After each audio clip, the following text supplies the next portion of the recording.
আনফালে নাগৰিকত্ব সংশোধনী বিধেয়ক বাতিলৰ দাবীত আজি অনশনত বহিছে অসম গণ পৰিষদৰ বিধায়িনী দল। দীঘলী পুখুৰী পাৰত পুৱা 6 বজাৰ পৰা 10 ঘণ্টীয়া অনশনত বহিল অগপৰ নেতাকৰ্মীসকল। অনশনত বহিল অগপৰ আটাইকেইজন বিধায়ক। অগপৰ অনশনত সঁহাৰি জনাই প্ৰতিবাদত অংশ ল'লে কৃষক নেতা অখিল গগৈ আৰু মাইনী মহন্তই। প্ৰতিবাদ কৰাৰ পাছতো কেন্দ্ৰৰ কিন্তু গা লৰা নাই। এতিয়াও দপদপনি বিভিন্ন ঠাইত ভাৰতীয় জনতা পাৰ্টিৰ ৰাষ্ট্ৰীয় সভাপতিগৰাকীয়ে কৈছে, ৰাজ্যিক নেতৃত্বই কৈছে, এতিয়াও তেওঁলোকৰ চকু মুকলি হোৱা নাই। কিন্তু আমি আকৌ কওঁ, যদি এই বিধেয়ক বাতিল কৰাৰ কাৰণে পদক্ষেপ গ্ৰহণ নকৰে তেতিয়াহ'লে ৰাজ্যখনৰ পৰিস্থিতি অধিক অগ্নিগৰ্ভ হ'ব আৰু তাৰ বাবে চৰকাৰে জগৰীয়া হ'ব।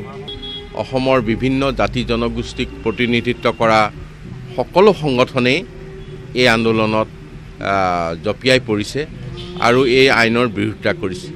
যদি এই আইনখন এই বিলখন যদি গৃহীত কৰিবলৈ যায় তেতিয়াহ'লে ইয়াৰ ভয়াৱহ পৰিণাম হ'ব আৰু যিটো পৰিণাম হয়তো আমি আজি কল্পনা কৰিব নোৱাৰোঁ। দ্বিতীয় প্ৰশ্নত এনেকৈ চৰকাৰৰ পৰা ওলাই অহাৰ ঘটনা এইটোৱে অসমৰ ইতিহাসত প্ৰথম আৰু তাৰ কাৰণে অসম গণ পৰিষদ সদায় অভিনন্দনযোগ্য। দ্বিতীয় কথাটো, এই মুহূৰ্তত আমি আঞ্চলিক দলটোক সকলোৱে শক্তিশালী কৰা প্ৰয়োজন।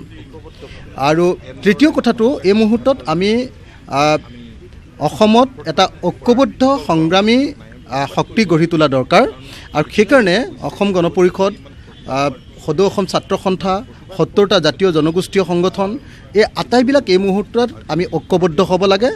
আমাৰ কথাটো খুব স্পষ্ট যে নাগৰিকত্ব সংশোধনী বিধেয়ক 2016 সন্দৰ্ভত সকলো আমি একমত।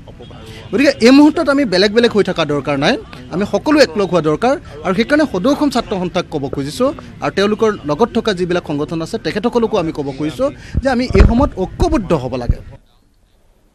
গহপুৰৰ অসম অৰুণাচল প্ৰদেশ সীমান্তৰ দৈমালত অনুষ্ঠিত বড়ো সাহিত্য সভাৰ আজি অন্তিম দিন। বড়ো জনগোষ্ঠী আৰু চুবুৰীয়া ৰাজ্য অৰুণাচল প্ৰদেশৰ বিভিন্ন জনগোষ্ঠীৰ সংস্কৃতিৰ বিনিময়েৰে 22 জানুৱাৰীৰ পৰা আৰম্ভ হোৱা বড়ো সাহিত্য সভাত উদুলি মুদুলি পৰিৱেশে বিৰাজ কৰিছে।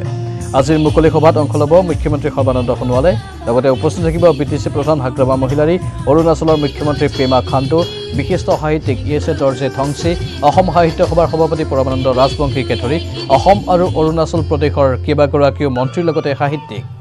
আজি অসম আৰু অৰুণাচলৰ সাংস্কৃতিক বিনিময়েৰে বৰ্ণিল হৈ পৰিছে দৈমালৰ বাকৰি। এবাৰ কলিয়াবৰৰ শালনা চাহ বাগিচাত শ্ৰমিকৰ বিক্ষোভ। মঙলবাৰে কৰ্মৰত অৱস্থাতে শ্ৰমিকৰ মৃত্যুক কেন্দ্ৰ কৰি অঞ্চলটোত এতিয়া অব্যাহত আছে চেপা উত্তেজনা।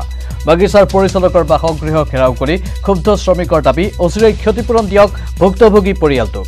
অন্যথা ধাৰাবাহিক আন্দোলনৰ হুংকাৰ দিলে চাহ শ্ৰমিক সংঘ আৰু স্থানীয় ৰাইজে। মঙলবাৰে কৰ্মৰত অৱস্থাত দুৰ্ঘটনা সংঘটিত হৈ মৃত্যু হয় শালনা চাহ বাগিচাৰ স্থায়ী কৰ্মচাৰী ৰঞ্জন মুখী নামৰ লোকজনৰ। অত্যাধুনিক গছ কটা যন্ত্ৰৰে বাগিচাত গছ কাটি থকা অৱস্থাত যান্ত্ৰিক বিজুতি ঘটি যন্ত্ৰটোৰে আঘাতপ্ৰাপ্ত হৈ মৃত্যু হয় ৰঞ্জন মুখীৰ। কিন্তু মৃত্যুৰ 48 ঘণ্টা অতিক্ৰম কৰাৰ পিছতো এতিয়ালৈকে খবৰ ল'বলৈ আহৰি পোৱা নাই শালনা চাহ বাগিচাৰ পৰিচালক আৰু চাহ মজদুৰ সংঘই।